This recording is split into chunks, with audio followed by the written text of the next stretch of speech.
முன்னாடிலாம் ஆப்பர்ச்சுனிட்டி இல்லைன்னு எல்லாரும் சொல்லிட்டு இருப்பாங்க. இப்போ அப்படி கிடையாது. எல்லா தொழிலையும் எல்லா ஆப்பர்ச்சுனிட்டியும் இருக்குது. இப்போ இருக்கிற இளைஞர்கள் அதை யூஸ் பண்ண மாட்டேங்கிறாங்க. நான் சாதாரண குடும்பத்தில் பிறந்தவன் தான். அங்கிருந்து என்னால் இவ்வளோ தூரம் சாதிக்க முடியும்னா உங்களுக்கு எல்லா வசதிகளும் இருக்கிறப்போ நீங்கள் இங்கிருந்து உயரத்துக்கு போகணும் அப்படிங்கிறது என்னோட ஆசை. குறை சொல்றவங்க எதுனாலும் சொல்லிக்கிட்டே இருப்பாங்க. நம்மளால என்ன முடியுமோ அதை வச்சு நம்மளால மேலே வர முடியும். அது நீ நம்பணும் ஃபர்ஸ்ட். அது தன்னம்பிக்கை இருந்தால் மட்டும்தான் அது மேலே வர முடியும். அதாவது நீ ஒரு கோலை நோக்கி ஓடுற, பட் எந்த எதிர்பார்ப்பும் இன்றி உன் வேலையை நீ கடினமாக செஞ்சீன்னா அந்த இடத்துக்கு போய் விட்டுரும்.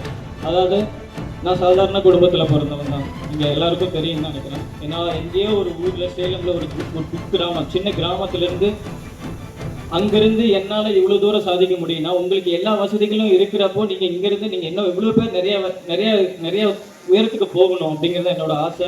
ஒவ்வொரு டிஸ்ட்ரிக்ஸில் இருந்தும் ஒவ்வொரு டிஸ்ட்ரிக்ஸில் இருந்தும் நிறைய பேர் நிறைய ஸ்போர்ட்ஸ்லையாக இருக்கட்டும் இல்லை ஜாப்லையாக இருக்கட்டும் எங்கே இருந்தாலும் கடினமாக உழைச்சா முன்னேற முடியுங்கிறதுக்கு நான் முன் உதாரணமாக இருக்கேன். இங்கிருந்து நீங்கள் நிறைய பேர் பெரிய லெவலில் ஆகணுங்கிற ஆசை. ஸோ ரொம்ப நன்றி. இன்னும் நிறைய விஷயங்கள் பண்ணுங்கள். நிறைய 110 கிராமங்கள்லேருந்து இங்கே வந்து படிக்கிறாங்க. அது எவ்வளோ பெரிய விஷயம். இதெல்லாம் அது ரொம்ப சந்தோஷமாக இருந்தது. ஏன்னா அவங்களோட வர முடியாத இடத்துலலாம் பஸ் விட்டுட்டு அங்கேருந்து இங்கே கூப்பிட்டு வந்து உங்களுக்காக அவ்வளோ எஃபர்ட் போடுறாங்க. ஸோ இந்த முன்னாடிலாம் ஆப்பர்ச்சுனிட்டி இல்லைன்னு எல்லாரும் சொல்லிட்டு இருப்பாங்க. இப்போ அப்படி கிடையாது. எல்லா தொழிலையும் எல்லா ஆப்பர்ச்சுனிட்டியும் இருக்குது. இப்போ இருக்கிற இளைஞர்கள் அதை யூஸ் பண்ண மாட்டேங்கிறாங்க. இப்போ இருக்கிறவங்க அதை யூஸ் பண்ணுறாங்க. முன்னாடிலாம் ஸ்கூல் முடிச்சு போனால் கிரவுண்டில் போய் விளையாடுவாங்க. இப்போ எங்கே விளையாடுறாங்க? போனால் டிவி முன்னாடி உட்காந்துருக்காங்க, இல்லைன்னா ஃபோன் எடுத்து வச்சுக்கிறாங்க. ஸோ உடல் ஆரோக்கியம் அங்கேயே கெட்டுருச்சு.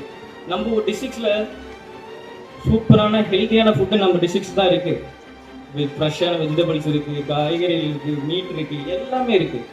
ஆனால் அது கரெக்ட் நேரத்துக்கு நம்ம சாப்பிட்றதில்ல, நம்ம உடம்பை நம்ம பார்த்துக்கிறது இல்லை. இந்த ஸ்போர்ட்ஸுக்கு மூலதனமே நம்மளோட உடம்பை நம்ம எவ்வளோ நல்லா பார்த்துக்கிறோமோ அது ரிட்டர்ன் நமக்கு நல்லா கொடுக்கும். ஈவன் பேரண்ட்ஸ் கூட சொல்கிறேன், உங்களோட நீங்கள் உடல் ஆரோக்கியமாக இருந்தால் தான் உங்கள் குழந்தைங்களுக்கு நீங்கள் நல்லா பார்க்க முடியும். ப்ளீஸ் உங்கள் உடல் ஆரோக்கியத்துக்கு நீங்கள் காலையில் எழுந்திரிச்சு 1 hour நீங்கள் என்ன ஒரு ஆக்டிவிட்டி பண்ணுங்கள். உடல் ஆரோக்கியம் ரொம்ப முக்கியம். இப்போ வருங்க இந்த காலகட்டங்கள்லாம் எப்படியோ மாறிடுச்சு. ஓடிக்கிட்டே தான் இருக்கணும் அப்படிங்கிற மாதிரி வந்துருச்சு. ஸோ அப்படிங்கிறப்ப நம்ம உடல் ஆரோக்கியம் ரொம்ப முக்கியம். ஹெல்த் ரொம்ப அவசியம். நம்ம நல்லா இருந்தால் தான் நம்மளால் அடுத்த இதுக்கு போக முடியும். ஸோ எல்லாரும் உடல் ஆரோக்கியத்தோடு இருக்கணும்.